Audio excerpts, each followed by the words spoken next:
Hey guys, welcome back to Affordable. Now, I want to say I'm sorry for not making videos this past couple of days. I told you guys that I was a bit under the weather and that kind of got a bit worse. But now I'm back. I feel better. I feel actually capable enough to make videos. So obviously I'm going to try not to miss any days from now on. So let's get into the video. Now, as far as rumors goes, I'll say this past couple of days, honestly, I'm kind of glad that I missed them. Because most of the things that kind of were news, I will say for the last week, there were a bunch of rumors that kind of nothing really came to be truth. Now sadly, there's still no information about what player might actually come to Barcelona. I mean, like I said again, there are obviously the rumors about Dembélé and Coutinho, but nothing has really come out to be truth. Most of the things are just rumors.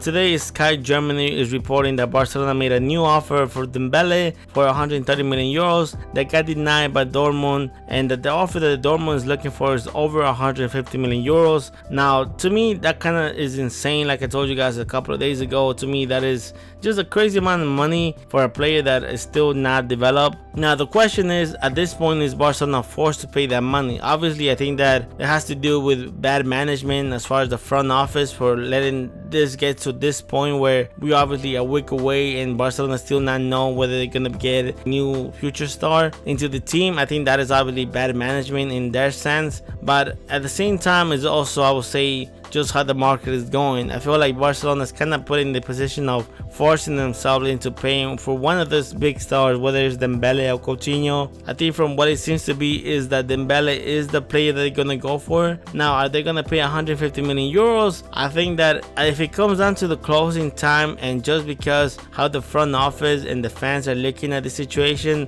might be willing to make that move just to save their heads as far as not losing their position in the club. I think that might honestly be a reason why they go out there and signing. Now, obviously, is I will say a gamble at that point where if Dembélé doesn't pay off, they might obviously the whole front office might lose their job. But if they don't make a signing, I feel like that same thing will end up happening anyways. So I kind of do see Bartomeu maybe making the crazy offer for Dembélé for 150 million euros and just hoping that he hits on that and he gets obviously the next Neymar and Dembélé. Now, Coutinho, on the other hand, every day it kind of seems to be getting away from Barcelona and seems to be that Liverpool is really set to making Barcelona pay for the player, and Barcelona not willing to make that offer for the player. Now, it seems a bit crazy just to think that both players are going to come to Barcelona. I think that was what the front office wanted, to get Coutinho and Dembélé to come into Barcelona, but now I think that Barcelona is put in a situation where they basically are forced to choose between one of them, and like I said again, I think they're just going to go for Dembélé. Now, another player that Barcelona seems to be going after is Sarri. Now, I gotta be honest with you guys, I have never seen this guy play ever a single game. I have watched highlights, but I mean, from highlights, anyone can look good, so I don't really know how to judge him as far as how he might fit into Barcelona. From what I read about him, people say that he's supposed to be the next Xavi Hernandez, the next Iniesta. The only thing that I found weird about that is that he's already 26 years old. So at 26, I feel like you already are the player that you're going to be. So I don't know about saying that he might be the next Iniesta, the next Xavi. I think if he's already that, then he's gonna come and prove that right away in Barcelona. Now, what I also read about him is that he's not supposed to be like the Coutinho type that can play basically the Neymar spot on Barcelona. He's supposed to be a midfielder. Now, that to me I find a bit weird because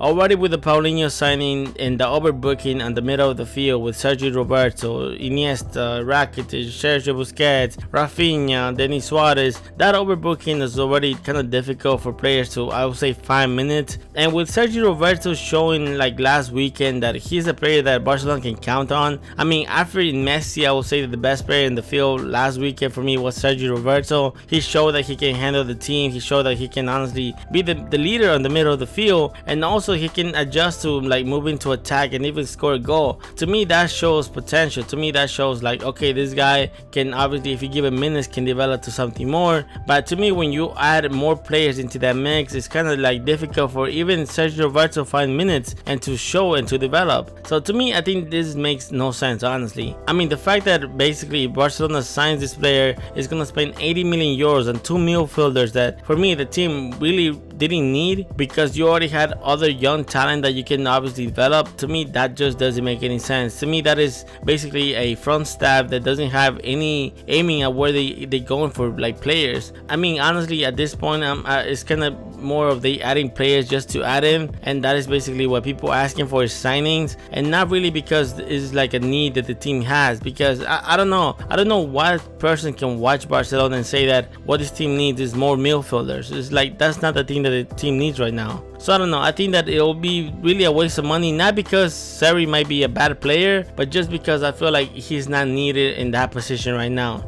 Now let's talk about Kovacic. Now Kovacic is a player that Liverpool seems to be looking at to replace Coutinho if he ends up leaving to Barcelona. Now this is definitely not going to be an easy signing, because this summer already Real Madrid rejected a 75 million euros offer that Juventus did for the player. Now Liverpool might have the money to make a bigger offer than this, especially if this takes place after they lose Coutinho to Barcelona, which is rumored that Barcelona will pay 130 million euros for the player, so Liverpool will have the money. Now the problem will be convincing the player of leaving. Now Kovacic is not on the first team right now of Real Madrid, but Zidane has shown that he does trust the player now to play him in big games like the Supercopa against Barcelona or the Supercopa UEFA against Manchester United, where he had big roles on both tournaments. Now there obviously are secondary roles, but there are secondary roles on the Champions team. I think that obviously makes the difference. Now obviously he does have a lot of competition ahead of him as far as getting into the first team. You can say that he might be the replacement of Modric in the future,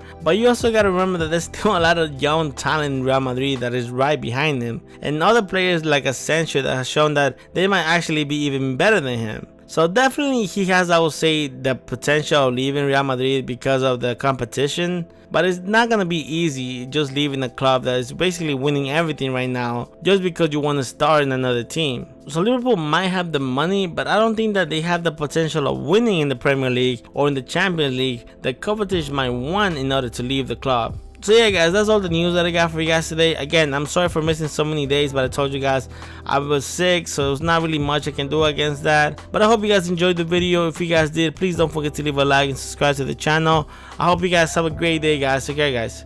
Peace.